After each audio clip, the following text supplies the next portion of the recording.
Coming up on Nightly News Podcast, there are some potentially big changes coming to medical marijuana use in Florida. UCF faculty is expected to undergo pay change after their most recent collective bargaining meeting. And UCF student organizations banded together on strike to recognize climate change. Nightly News Podcast starts now.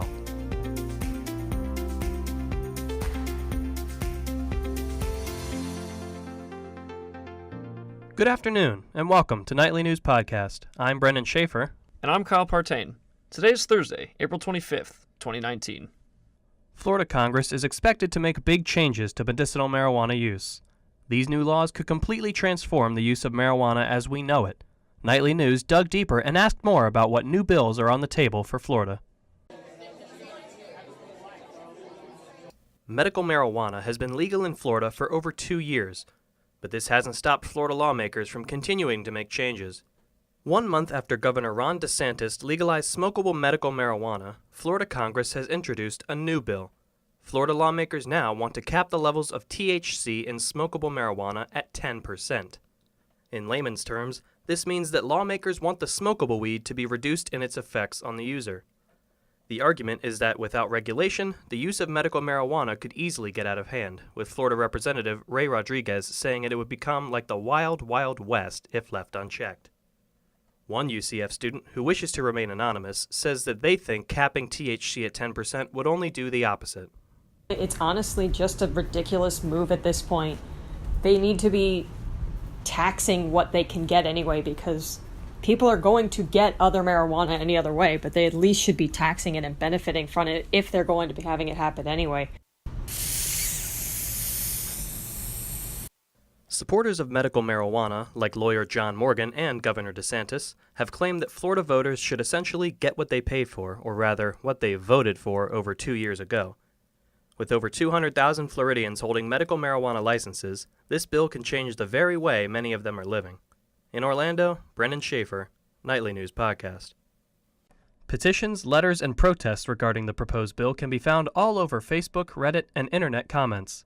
The bill still faces veto from both the Senate and Governor DeSantis if passed by the House. Coming off the news of a 2% raise for the 2019 school year, the UCF Board of Trustees and the United Faculty of Florida are back in the bargaining room. Here's Nightly News reporter Lindsay Lawton with what's next for the UCF faculty.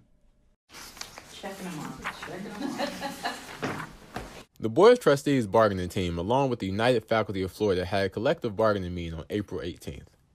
This meeting is following the news that faculty will receive a raise of at least 1.25%. The United Faculty of Florida represents 1,663 UCF employee members. The meeting began with salary agreements. And when I talked to Jen, she said she thought that we should have come to an understanding on that, so I don't know. Jennifer Sandoval led the UFF team and talked about the importance of being with family.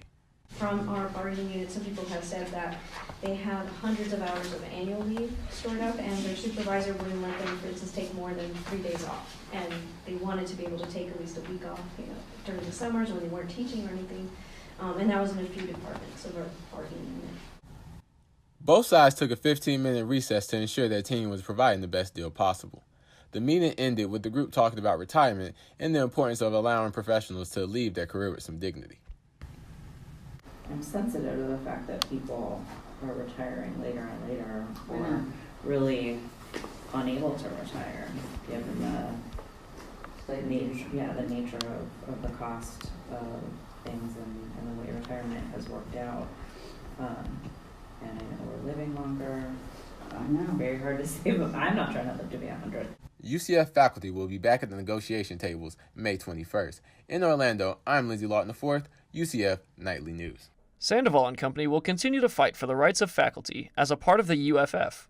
Meetings will continue through the summer. Outside the Edition Arena Monday, you may have noticed more people strolling around than usual. Several UCF student organizations went on strike to demand environmental change on campus. Katie Sivko has more on what led up to the protest. At a town hall meeting last week, different groups met to discuss what they call administrative failure to protect the economic, educational, and environmental future of UCF. Emily Sarasso with Knights for Animal Rights is demanding more transparency from the UCF administration and better student representation. We are trying to get more students aware of the issues that are part of our initiative for the strike on Monday. We wanted students to take part in discussing the issues and formulating how we want to approach them and implement these changes when we present this plan to UCF. Karen Caudillo is the vice president of the Killjoy Society, which is an intersectional feminist club at UCF. She's just one of many who attended the town hall meeting to outline her concerns about food insecurity and plastic waste on campus. She just hopes things actually get done. We understand the importance of holding UCF accountable for actually moving towards a more sustainable campus for all. We want to make sure that, as students, our voices are being heard, but not just heard, but that they're actually being implemented. Valerie Starks, a representative with Knights Inspiring Consciousness, which is a Black-led social justice group, says that she wants to ensure voices of all color are heard. When it's kind of one community dominating the conversation, there's a lot of oversight. There's a lot of things that are missed out on, and so again, I am concerned about making sure that people across all spectrums have an understanding of how environmental justice intersects with so many aspects of their lives. The coalition of activist groups continue to push their initiatives into next semester and beyond. People can make small, environmentally friendly changes every day, like buying local foods and bringing reusable bags to the store. In Orlando, Katie Sivko, Nightly News Podcast. UCF's current sustainability goals include becoming a zero-waste campus and reaching carbon neutrality by 2050. Be sure to keep up with this story as we follow the university's response to the climate strike. That's all our time for right now. Thanks for joining us. Remember, you can always keep up with UCF Nightly News on Twitter, YouTube, Facebook, and Instagram.